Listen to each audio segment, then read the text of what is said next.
Hello, and welcome back to Belly of the Cat God, a grim dark game played using the MÖRK BORG system set in the frozen smoking wastes, where a bunch of ruthless scum find their way inside the strange temple of the Eternal Sphinx. I'm very pleased to welcome you back as well to TTRPG. This is an incredible channel that is focused on inclusivity. We use safety tools in all of our games, and we are very excited to bring you this grim, dark horror game, having gone through lines and veils with our incredible cast here. Once again, I'm going to have us do a quick introduction around the table. I'll call you out in order and tell us as well the name of the character that you're playing and just a quick snippet about them. And then we will return to our story, beginning with Matt. Hello, beautiful people. Thank you so much for joining me here today. I am Matt, casual krill on all things. You can find me primarily on The Atomless, which is a sci-fi show that I GM the actual play for, and also in the primary editor of the podcasted version, which are two different versions because one of them is like an actual play just like this wonderful thing, and another one I take it and I take out all the mechanics talk, and then I add in music and pew-pews. I'm playing Volo today. Hopefully, not next time, or most way through the session. Hopefully, this absolutely pathetic grimace worm tongue guy is gonna bite the bullet today. But yes, that is me. Fantastic. Next, let's go to Nikki.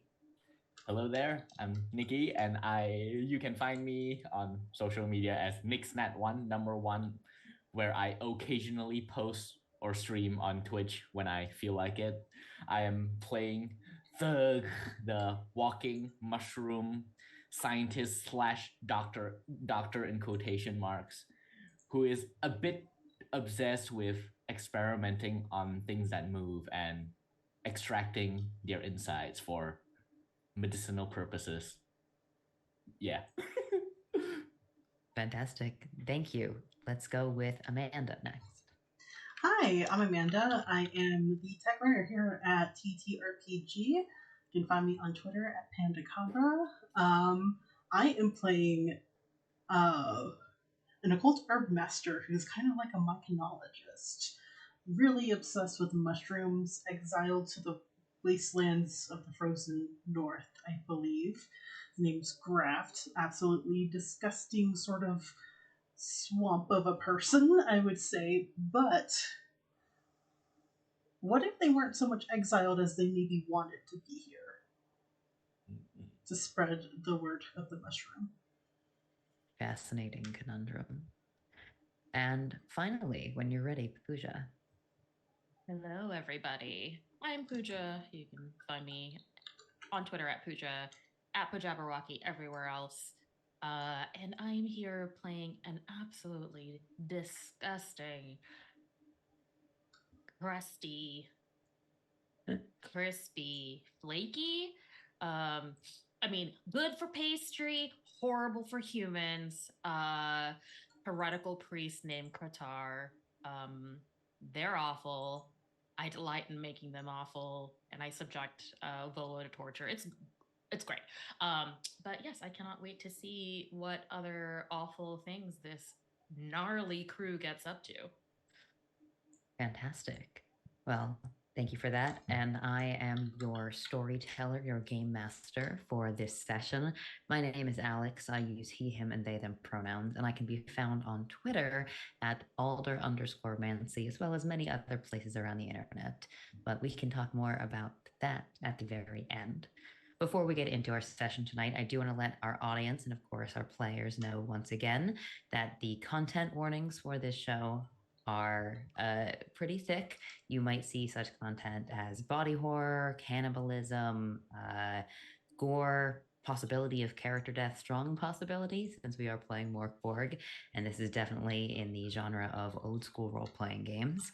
Extreme temperatures like freezing, dismemberment, occult and religious themes, gut score, all that stuff as we've gone over, and possible harm to animals, but in a ritualistic, thematic way. We're not going to be kicking any sweet little house cats, but, whatever monsters this cat god has in store, we are excited to meet them. We can kick each other, right? Yes. Cool. As far as we've all agreed, that is definitely on the I'm table. mostly looking at Volo. Temple the Sphinx Volo, is a I don't PvP think enabled can- zone. Yeah, yeah. Volo, I don't think counts as a creature or a person. Just a beast. That's it. You guys are definitely more creature shaped, I would say. Well, as we return to this dark and dying world, we have left behind the howling winds of the wastes for a stranger location. You've made your way from the mouth of this cave that you'd entered after crawling up the tongue of a massive stone beast, fighting your way past the cursed goblins of the wine barrels and gathering some interesting supplies for yourself down the throat of this cave and its slick stone walls, finding yourself in a circular room with a burbling fountain and a set of 3 glasses with unique properties when drank. But so far, each of you having tested your perseverance and your constitution against these waters, have instead had your attention drawn to the very center of this room, the small feline statue atop this fountain with its dark ruby eyes, and looking closer, found the symbol upon it that reminded you of a long lost deity, hearing in your minds as strange feelings and howls swell around you. These voices calling out to Abast, Sharp of Claw, the cat deity, and realizing you are inside its temple. The rest of your caravan that you've been traveling with through these exiled lands have reluctantly stationed themselves at the very entrance to this cave, perhaps willing to chance their way inside only if one or more of you were to fall. But we are not concerned with their fates yet. Rather, the fates of our 4 strange characters, Graft, Turg, Volo, and Kritar, our herbalists, our priests. You 4, again, find yourself in this circular room, covered in mirrors. Those howls die away. You may lift your hands from the statue, although the eyes seemed to glow for a moment. As far as you can tell, there is no more movement from it.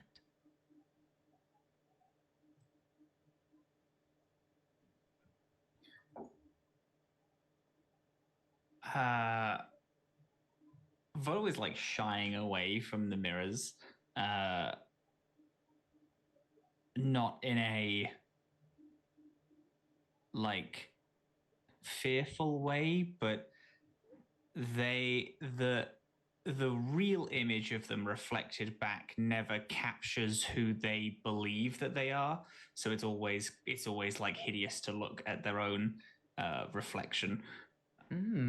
Actually, could you give me a presence test of 12, Volo? Oh, I would love to.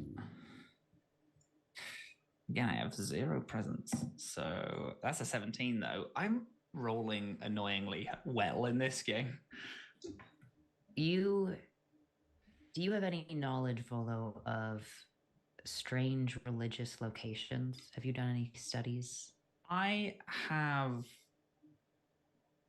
these like makeshift blasphemous tattoos, but ultimately I even through that, I don't think Volo knows much past like very surface level about religion and religious practices. They mainly put on these blasphemous tattoos in an automatic act of rebellion when they realized they could get no power from these structures. Fantastic. So you have not heard what comes to mind as you were looking around. You've not heard these words through any religious significance, but I think rather whispered in the mouths of the treasure hunters and relic seekers that you have found yourself among as you spent a little bit of time in these terrible frozen wastes. You sort of shying away from your reflection in the mirror, still feeling the swell of whatever that water did to you, that minute amount of good luck you've managed to hold on to, that portent of protection. You note that even with your reflection being different than you would hope, as you look into the mirrors around you, there are slight changes from the person that you've come to know. Maybe a little bit less crust or less wrinkles under the eyes, your eye bags faded in one of these reflections, your hands more steady, or your hair curled instead of pressed flat against your head just from having a hood on up at all times to shield against the cold. The words that come to mind, you've heard of something called the Fountain of Youth, but this isn't it. That wouldn't make sense. Rather, I think what some relic seekers call the fountain of lesser youth, something that perhaps only restores some elements of that. Yes, Qatar. How greasy is this reflection? I would say it is slightly less greasy. Oh, Yes. not just dripping anymore. No. Yeah.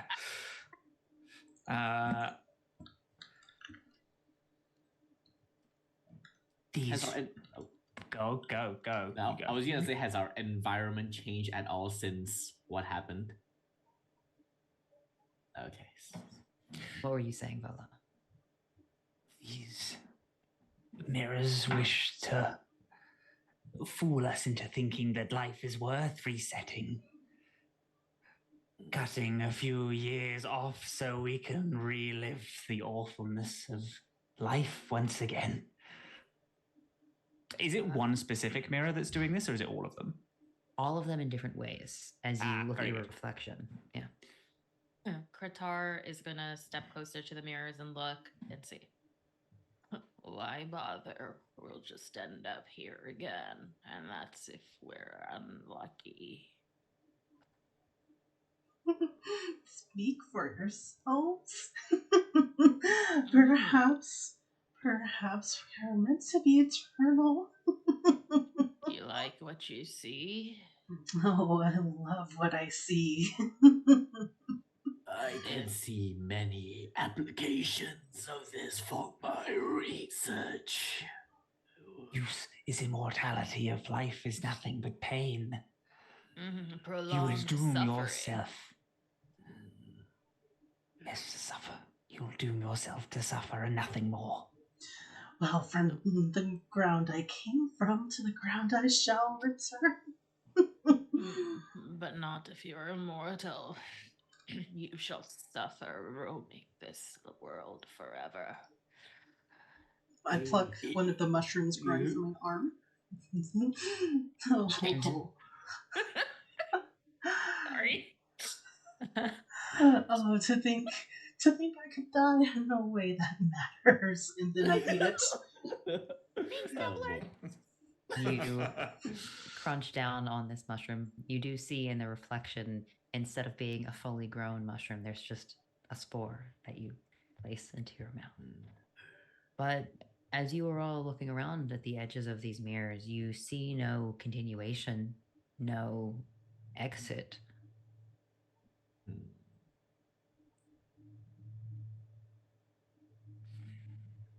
If anyone else would like to make a presence roll to see if they can spy anything, let me know if you're looking for something. Kratar is looking for the trick. They don't trust this place. Nothing good comes of something that likes to show you a better life, and so they don't believe it. So they want to look for the trick. All right. Will you give me a presence test of 12? I sure will. Oh, well, that's perfect because I rolled an 11 on the die and I got a +2, so 13. Perfect. That is enough. You, perhaps more naturally suspicious than Folo, going around looking at where these mirrors meet their edges, the fountain where the water pours down and up and through that hole, and just sort of pressing on these mirrors. They're definitely solid, but you do think there might be some kind of thin light that's coming from behind them that's illuminating this room. You cannot see, there's no torches or anything to make the room as bright as it was, but you did see the reflection sort of flickering up the stone of this throat. So it seems as though between the thin cracks that maybe there's some kind of light behind all of these mirrors that's causing this illuminated reflection. With a chuckle, Kratar is going to pull out a small wagon. just Oh, just yeah, a wagon sure. from the pocket. Yeah, absolutely. They have a wagon. We can say you've got a little sort of ramshackle thing on your back that you can unfold and snap it out. Well, it's not a basically, I think we talked about like how we were gonna have like backpacks or something. Essentially, Qatar doesn't have actual power, so it's either gonna be the hilt of their short sword, or it's going to be some hard surface, and he's going to smash in a mirror. Okay. This for a melee, let's say, give me a test of 10 with your strength. A strength of -1. Perfect. That's a 2. Okay. Well, you did not crit, so you just kind of bounce this off of one of the mirrors. You see a crack appear on it, but you don't break through it. What are you doing? Assaulting the walls? There's a light back there. Light wants to get to it. Unless you prefer to be stuck in this purgatory of lights. I'm gonna go towards the seam and I will remove my sword from my hole in my palm and I will jimmy it and try to break. Okay. Also give me a test of 10 using your strength. All right. Oh, natural 20. Oh, nice. Fantastic. Good job. Wow. So you usually will do twice the damage. This is mostly testing to see if you will actually be able to break this mirror. So I'm going to say that in breaking it, even though you are shattering glass everywhere, no one is going to get hurt or take damage since you've done this so efficiently. You smash through one of these mirrors, and then you all hear this simultaneous crash, crash, crash, crash, as echoing out from the one that you've broken through, all of the mirrors simultaneously shatter. As if in slow motion, you see the glass shards falling and then have to blink against a sudden influx of bright light, not dissimilar to the way the sun rising against the snow will send reflections into your eyes, that forced brightness that you try as you might cannot escape if you're out on the plains these frozen wastes have to offer. But this is a warm light, again, a warmer light than you have felt in what feels like years. A sun, not a cold sun, but a warm sun breaking through clouds. And as you look around, this fountain stands on a stone dais of some kind, but surrounding you entirely is a garden. A lush green garden with hedges raised in neat rows around you, grass underneath your feet.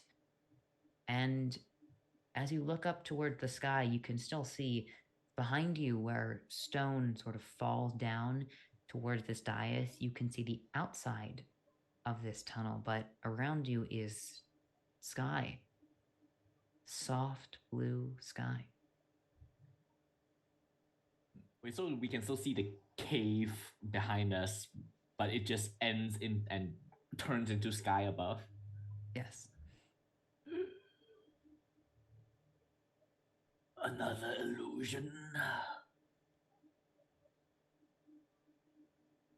I'm gonna try to look around and I will poke one of these hedges to see if my hands go through it or not. Okay. Well, you place your hand up against it, and your hand does not go through it. It does give slightly underneath. Doesn't appear to be thorny at all. You don't take any damage from doing it. It is well kept, in fact. So it does feel like an actual foliage. Yes.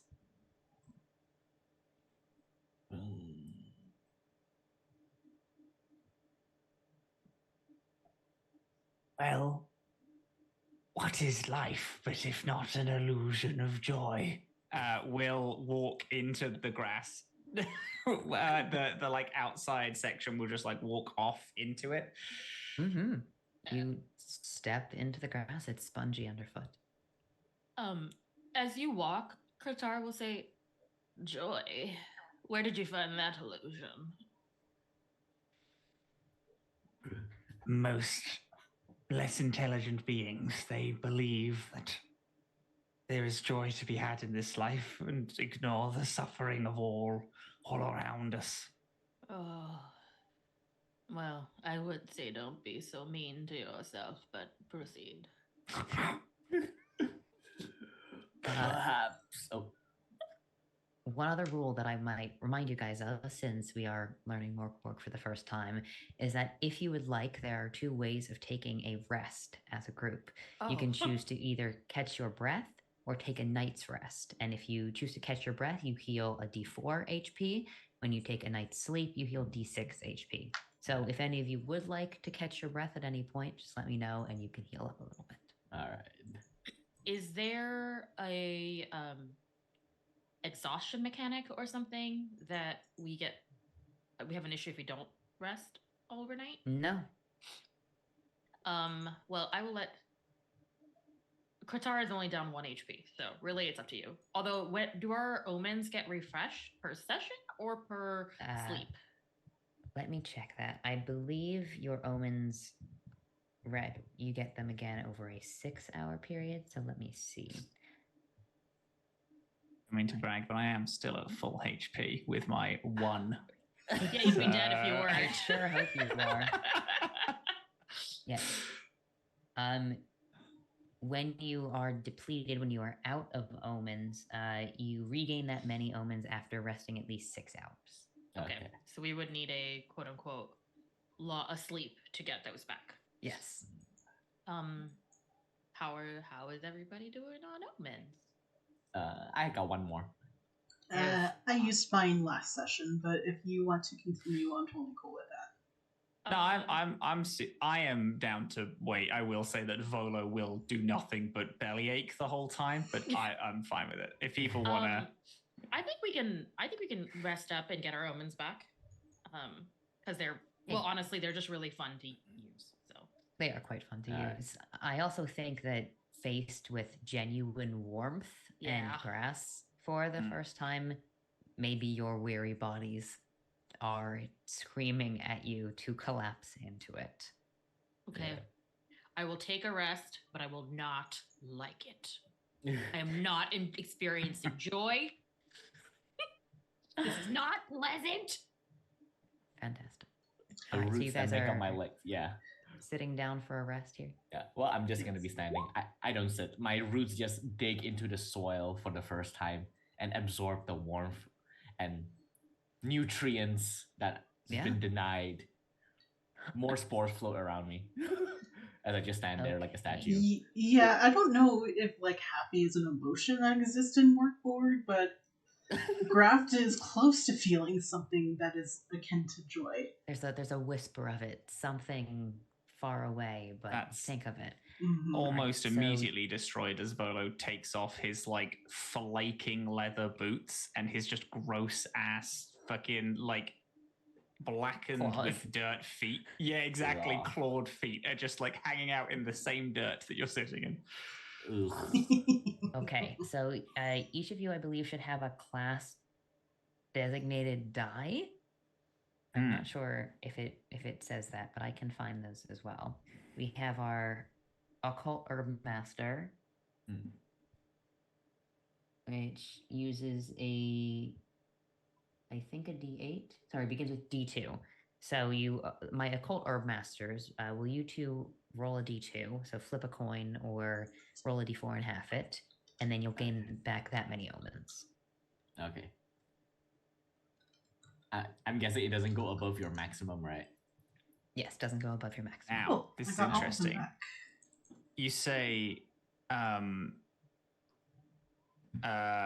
like regenerate those omens. I have 3. If I Which is- rolled a 1, would it go down to 1? No. Or does it go up? We love that. Yes, resting is very good for me. Yes. What was your class again, Bolo? I'm a forlorn philosopher. I have a D4 in my. Okay, yes. Then you roll a D4 and you will regain that many omen. I only rolled a 1, but I already had 3, so I'm at my max So now, Rebecca. which is perfect. Okay. Fantastic. And then Kritar, what was your class? I'm a heretical priest. Heretical priest. Fantastic. And I think It's a D4.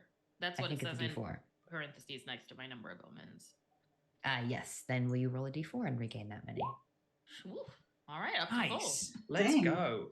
Everyone Okay. rolled max on their omens. That's very fun. Yeah. They are basically the only thing that keeps you going in this dark world. Volo is alive but for the grace of omens. I also get to do something quite fun, which is you guys are taking a rest. So you all know that the world is ending. Everyone knows that. And according to the hallowed calendar of Netherubal, the Psalms of the Apocalypse, there are different ways that the world might end from day to day. So these miseries, they come each dawn, and you are resting sort of through the night. You can also each roll a d6 to heal up if you would like, if you're down any health, since you are taking a rest. And I will roll a d66, which means I roll 2d6, and I put the numbers next to each other. I Okay. rolled 3 on the D6, but I only needed 1 HP, so I'm up to full. Okay. We have rolled Psalm 3:2. In the heart of Sarkosh, fog and dusk shall breathe beneath the waking trees. That which was hewed by man shall now hew in its turn. Oh, isn't that perfect? Isn't that lovely? So, as you finish whatever rest you've taken here under the warm glow of a seemingly ever-present sun here in this strange garden, the hedges around you seem a little bit perhaps thornier than they were before. A soft creeping mist begins to issue out from under them. That's it. It seems we've overstayed our welcome. We should go. I was just going to say, out of character, Alex, I don't trust you. This is a game mechanic. That's A game mechanic. No, I think you're going to betray us. I have Actually, a I agree. question. So on our character sheets, there's a thing called miseries. Do we mark? What? Ooh. There is, yeah. Where? There's 7 right at the bottom of our thing. There are 7 check boxes with miseries. Then Oh, yes, I believe you mark on a roll misery. 20. I didn't see Yeah, it my apologies. on my PDF. Yeah. Yes, I think you do mark a misery. I recall that after you said it because I remember reading it and being like, it has a bit if you're doing a mini series, and then I realized that I just can't read. So, well, this is a mini series of misery. That's why I thought it was fun. I was going to ask Alex at the beginning of the game, like, do we mark the first in the mini series box? And then glad I caught myself on that. Yeah. Basically, depending on how soon it is until the world is ending, which is up to me, I roll a die to determine if a misery happens, and then I roll for what the misery is. So I've said that a misery happens. On the 7th misery, the world ends. So there's a chance for a misery to happen, and then if there are 7 of them, the world ends. Which isn't that a delightful game mechanic? That's so beautiful. I love it so much. That's amazing. So I did have a question. So yes, just as a reminder, our powers were on the right-hand side of the top right column, right? And so yes, we can use them our presence plus D4 times a day. So it's a new day now, right? Yes, it is a new day now. So if you do have any powers, let me make sure that I find the rules for powers in here. Powers are kind of a unique thing that you can use a certain number of times per day. I believe as a priest, you do have access to them. I have the whole stones thing that I did last time. Yes. Wiggle, wiggle, wiggle. While I'm looking for that, I do want to know, are you guys doing anything having finished your rest? I'm gathering some of the odd plants around. Using my hand kind of like a scythe, and just kind of and into the pack it goes. Most of what you gather is grass, or at least a form of grass. It seems to be green, and it does smell pleasant. If you remember what grass smells like, you may add some clippings to your inventory. Does it have nutritional value? More so than the snow you've eaten when you've been really desperate. Okay, cool. Breakfast grass soup. I miss the taste of green. It's grass tea, but it's something. All right, yes. So there are a few called powers that are known in this world. They're usually found written in scrolls. If you do have powers, you choose from your available scrolls, and you will roll your presence plus a d4 every morning to determine how many times you may use powers that day. So if you have access to powers, you want to roll a d4 and then add the number of your presence. Okay, so I do. Kratar has a power which is called. I'll tell y'all. It's called Whispers Past the Gate, which means I can ask 3 questions to a deceased creature. Ooh, that's cool. And I rolled a d4 plus my presence, and I got 4. So I have that 4 times a day. So that's a total of 12 questions to dead creatures. I pull you out do have the goblin uses. head. I collect it. What do we want to ask it?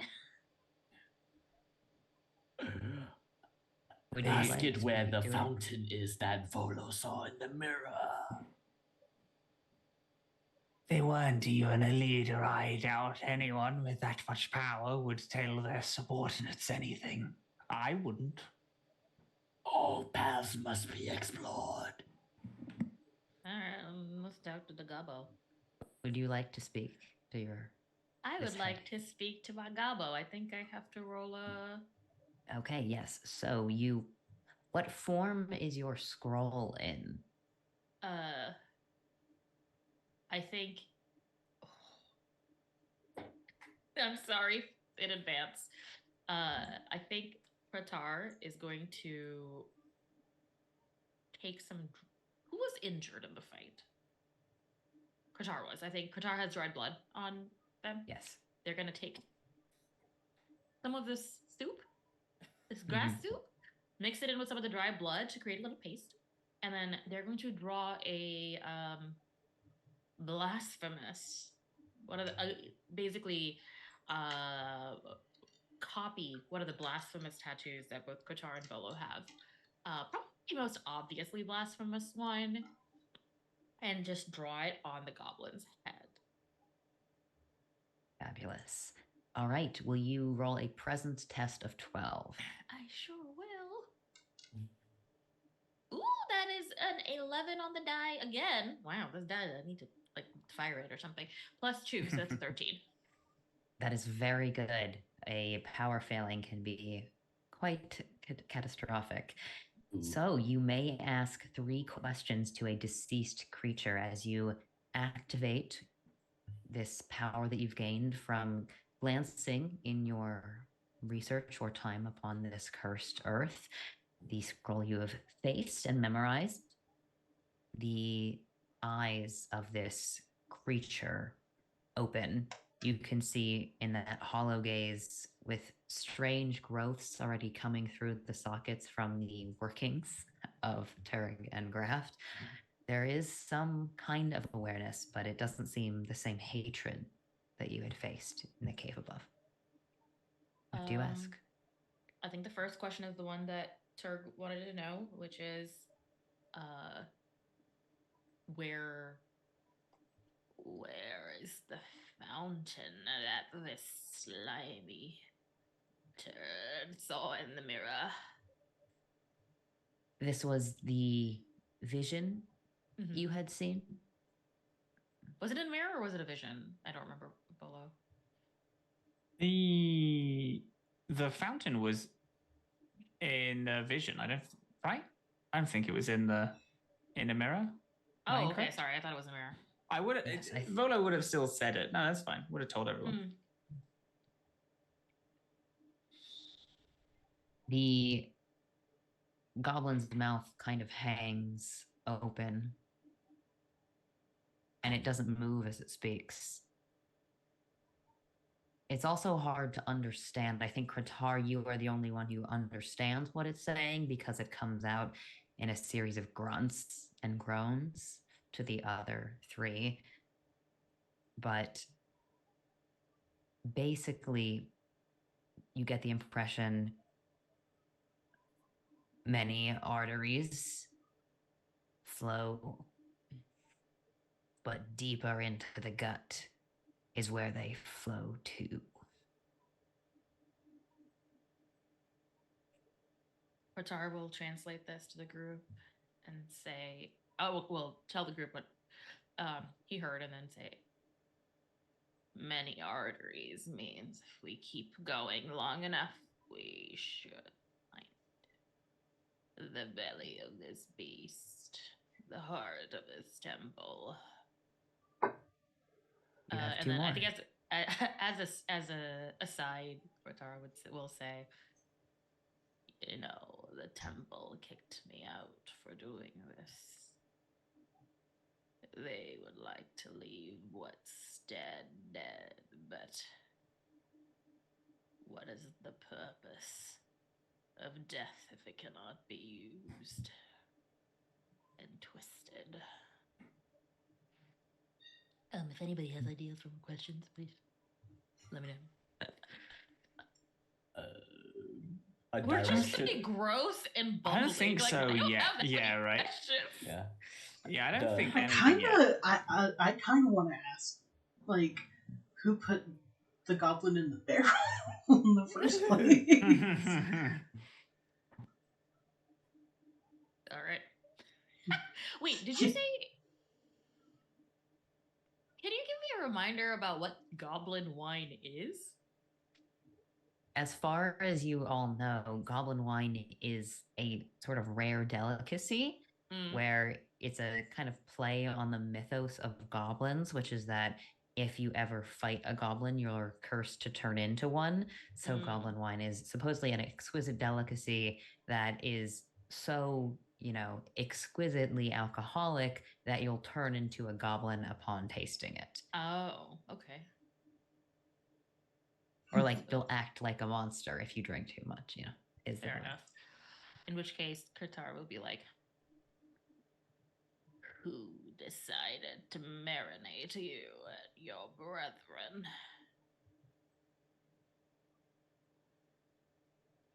It was a A blindfolded man with no arms. I believe by the name of Ingib Jorg. Tell us to the group. Would this Oh. individual still be here in this cave? I think Qatar will say that. I think Qatar has a feeling that by passing the veil, this goblin skull, which is talking to us, has knowledge beyond, access to knowledge beyond what it may have known while alive. And A fascinating assumption. You know, you got to be a priest, right? You got to believe in some shit. Well, I think Qatar's like, yes, beyond the veil is where all the power and knowledge lies. And some of us are too unfortunate to have to be held back from there. And Qatar will say, "Oh God, I forgot the mix of sounds you just said. The name was." You wanted to ask if this armless man. Yeah, I just couldn't remember the name. So Qatar will just say, does this armless man still can he still be found within this temple? The brewer walks, visits, and trades within the realm of the Eternal Sphinx, but perhaps not now. Okay. This does also strike a resonant chord with you. It makes sense, considering to fight a goblin would be certain death for a curse, that perhaps an armless man might in some ways be immune to it. Yeah, share that with the class. What happens to the gobbo now that the three questions are over? The jaw just sort of hangs limply there, and the eyes don't close, but you see more of the spores grow over it. The blood that you've placed upon the skull flakes away. Man, this is just out of character. What if we just carried the skull around and asked it questions the whole time? Yeah, I love I Hamlet, think to be we honest, absolutely should. Yeah, this is basically our Horatio. Yorick. Yorick, yeah. Yorick, no! You failed My yourself. theatre kid degree is going to get taken away, gang. We have to lie about it. Alas, poor Volo. Hamlet?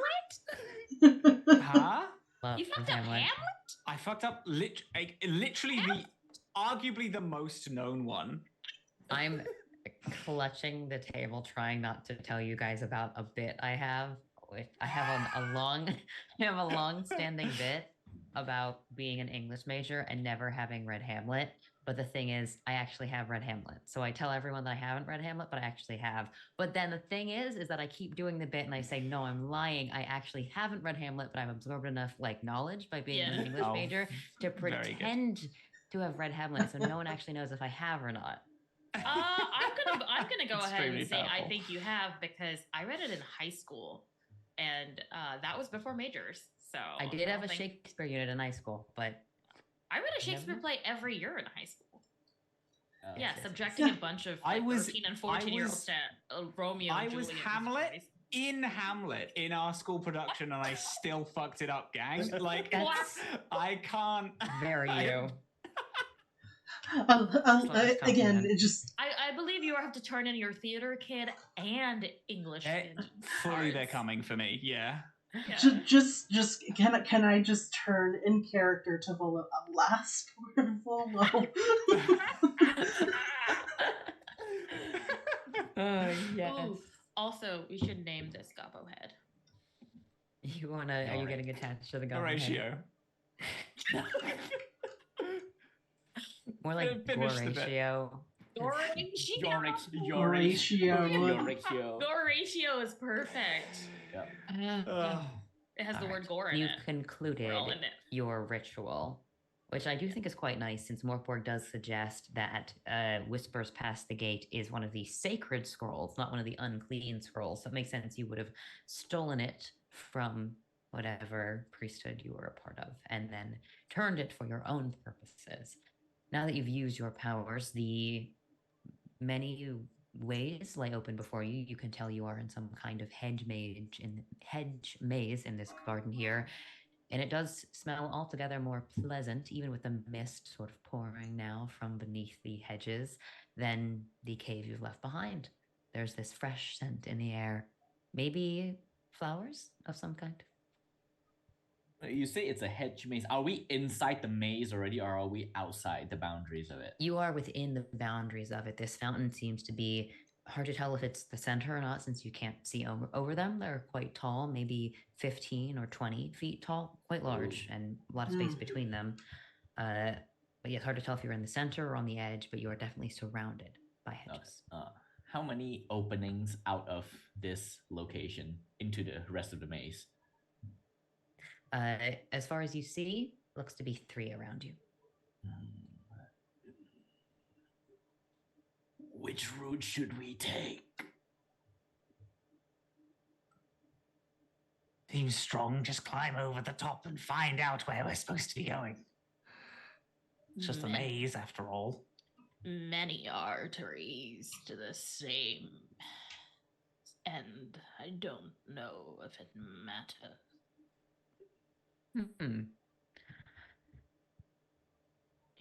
Since you don't, the sun doesn't exist in the same place in the sky as you would expect. It's almost directly overhead all of you. You can pick a direction, but there aren't really shadows cast that tell you north or south, if those directions do exist in here. So between 1, 2, and 3, which way do you go? Roll a 1d3. We split the party. No. Let's do it. I'll do it 100%. Yeah, 100%. right now. I'd be super down to do it. I'm not even joking. 1. Volo goes alone. 1. All right. I would. Don't threaten me with a good Goodbye. time. Qatar is gonna drag you by the neck. Come on. Volo would be like, going that way, I think that's a ridiculous decision. And then start walking the other direction to be grabbed by pulled along. Okay. The day I let you make decisions is the day I no longer breathe. You begin to walk through these corridors of hedge with the grass underfoot. The smell is still altogether pleasant, but you maybe have to lean away a little bit from the edge of the hedges, since they do seem to be grown over with thorns as you quickly leave the Fountain of Lesser Youth behind you. They open up to the left and right, and you see a series of small reflective pools with flowers growing out of them. You see cattails just sort of waving in a non-existent breeze, passing forward, and these trees sort of hanging down over them with long stalks, what seem to be pussy willows. I would like to harvest some of these plants that probably don't exist anywhere else that we've been to before. Okay, you harvest some cattails and some pussy willow leaves. Nice. I appreciate the plant names, by the way. Yeah, that's very good, yeah. You move forward a little bit and you see another patch of kitten tails. These I love pools, are they just big enough to fit the plants, or is there like enough to like put your hand in?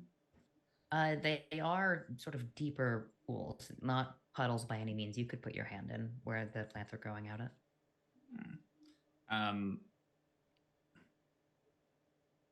Volo like tries to put his hand in like as far as it can go, in an effort to find some type of.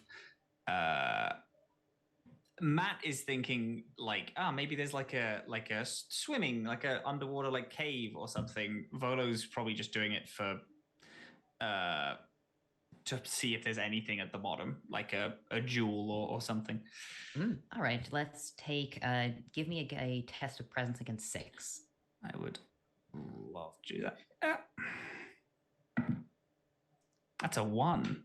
Oh. A critical one. It is. See, okay, the impulsive part of me makes me not want to use an omen, but the intelligent part of me is saying you should probably negate that one and not fumble. I'm not going to do the reroll, but could I do the not? Actually, no, I'm not going to use the omens. Not for this. No, let's just go for it. Okay, yeah, sounds more fun. What is in your inventory? As in equipment wise? I can look, can't I? Yes, anything that's in. I think I can look at your inventory on